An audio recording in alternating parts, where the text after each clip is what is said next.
So as more information comes in, it's increasingly difficult to frame this summit as anything other than a victory for Vladimir Putin, and perhaps one that allows him to continue to buy time. Yes, absolutely. Well, when you look at the outcome of that summit, as we all know, Donald Trump loves to tout his successes, right? He was standing at that lectern, and basically he announced absolutely nothing. He announced he didn't talk about a ceasefire or any kind of agreement that would reduce the fighting or step towards peace. He had promised or explained that he wanted to try and organize a trilateral summit between himself, Vladimir Putin and Volodymyr Zelensky in days or weeks to come in order to move forward on a potential ceasefire. Well, that hasn't materialized either. And actually, just after that summit, he spoke to Sean Hannity on Fox News, and he was asked, and he did say that he believed that the summit would take place pretty soon, and he said that both parties wanted to have him there. Well, in fact, the Kremlin has basically issued a statement saying that there was no mention of a trilateral summit during the meeting.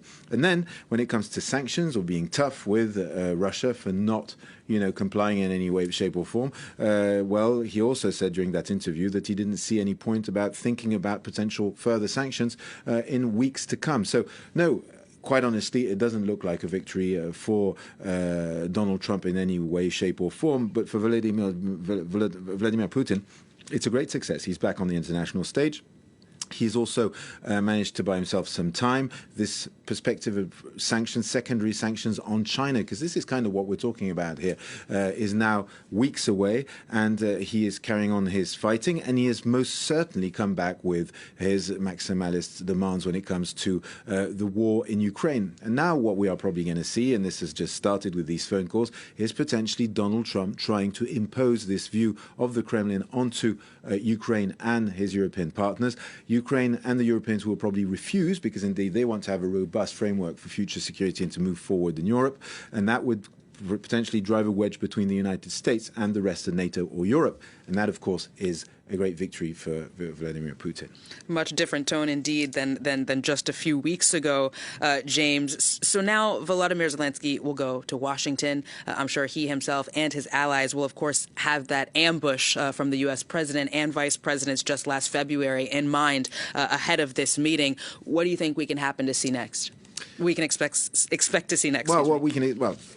We can imagine that there will be this visit by Volodymyr Zelensky. We can probably imagine, I mean, once again, this is all fiction because we do not have the parameters of what was actually negotiated during this summit. So we don't know what the actual demands are.